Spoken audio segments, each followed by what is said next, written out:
5 critical business mistakes and how to avoid them. There are an infinite number of ways to fail in business, just like there are infinite ways to succeed.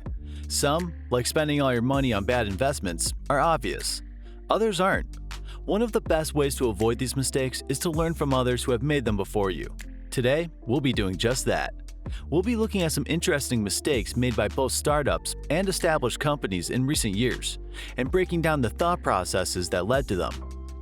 Welcome back to Coach Stack, your secret weapon for improving yourself through business, investing, and personal growth. Be sure to hit that subscribe button and notification bell so you don't miss out on our video releases. Alright, let's begin. Number 1. Not finding product market fit. For startups in the process of launching, finding product market fit is one of the most important steps. It's so important that not finding product market fit usually results in a failed business. Just ask Quibi. Wait, you remember Quibi, right? Quibi was a short-form streaming platform founded by Jeffrey Katzenberg in April 2020. It was supposed to be TikTok for TV shows. Episodes, or quick bites, would be 10 minutes long so that people could watch them in between classes or on their commutes. A lot of investors were really excited about Quibi. All told, the platform received at least $1.7 billion in venture capital funding. The company used a lot of this money to recruit big names like Dwayne Johnson, LeBron James, and Tina Fey for acting appearances. As you might have guessed, Quibi was aimed at a younger market than traditional media, specifically the same market that has responded so well to TikTok. The thought process seems to have been, kids like short content, let's make TV short. It turns out this younger market was not a good fit for Quibi. As soon as the company started advertising on Reddit, Instagram, and TikTok, people began making fun of it. Some found the name funny, others hated the concept. Regardless, memes were made and Quibi became a joke. At this point, Quibi executives should probably have sat down and thought about how they could tweak their concept or marketing strategy to find Quibi a market demographic to call home. But they didn't.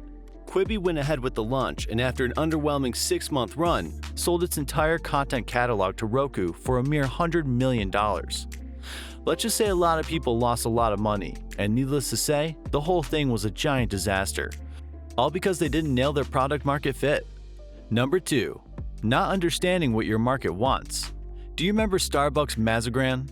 The unsweetened coffee-flavored soda created by Starbucks and Pepsi in the mid-1990s? Not ringing a bell? That's not surprising. The product turned out to be a complete and utter failure and was pulled from shelves after a year of confused customers and negative reviews. The story goes that in 1994, Starbucks focus groups were hinting that people wanted a chilled coffee beverage that could be stored easily in their refrigerators at home. For some reason, Starbucks interpreted this to mean carbonated coffee in a soda bottle. With very little additional market research, they got busy creating the Starbucks MAZAGRAN. The rest is history. Starbucks' mistake was in not fully understanding what their market wanted. Something chilled? Sure.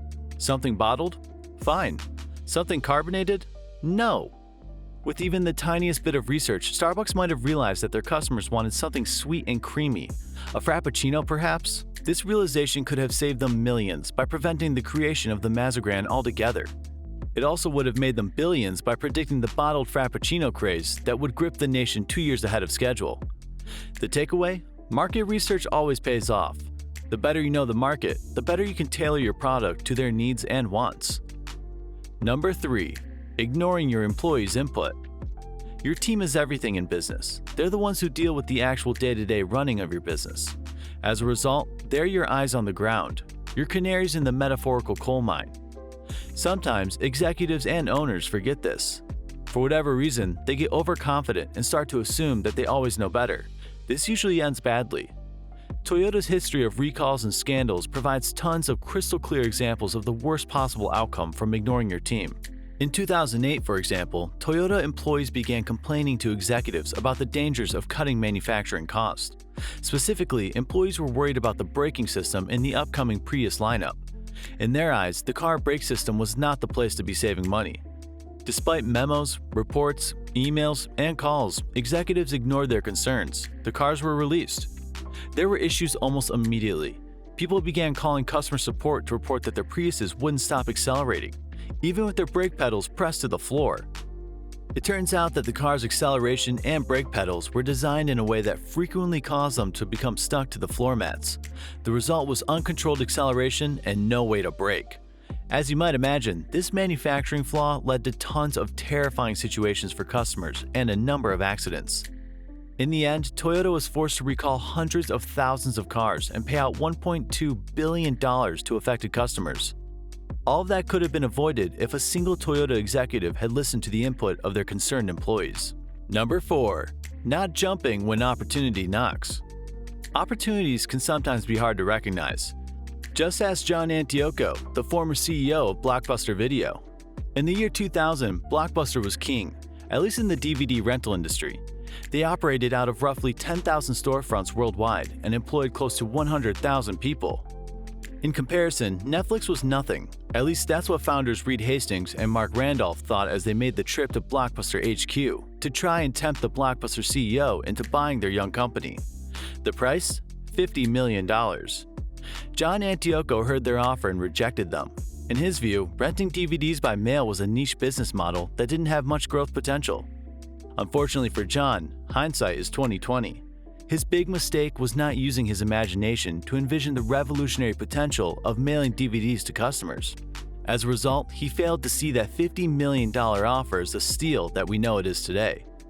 If you want to avoid missing out on opportunities, the best thing you can do is listen. Listen to early adopters, founders, customers, and even critics. Use the information to develop a sound idea of where new technology or business models can take your business. 5. Saying yes to everyone. A lot of people have a fairly simple equation for business success. It's usually something along the lines of more buyers equals more success. It isn't always the case. A lot of businesses, especially new ones, run into trouble when they get into the habit of saying yes to every buyer that comes their way. Take Best Buy, for example. In 2011, Best Buy got caught up in the wild demand of the Christmas season. Thousands of shoppers were placing orders online for TVs, video game consoles, smartphones, all kinds of electronics. Executives were thrilled. Everyone was predicting huge profits for the company, and morale was high. In their excitement, executives introduced a questionable policy, which meant that essentially all online orders would be processed, regardless of stock. In the months that followed, Best Buy found itself in a difficult position. They had oversold their products by such a large amount that they were having trouble fulfilling orders. Shelves were left unstocked as every available product was immediately shipped out to customers. In the end, even this wasn't enough. The company needed to refund tens of thousands of online orders. To make matters worse, the understocked storefronts ended up costing the company millions. Saying yes to every buyer that approached them turned a hugely profitable season into a disaster. Scaling a business is a tricky process. It's important to make sure all the stages of your supply chain, from manufacturing to fulfillment, are able to keep up with the demand. If they aren't, saying yes to every buyer that walks in the door might land you in trouble. That's all for today's video on some of the critical mistakes that businesses make. Coach Stack releases new videos every week, so if you enjoyed this one, please consider liking and subscribing. Thanks for watching.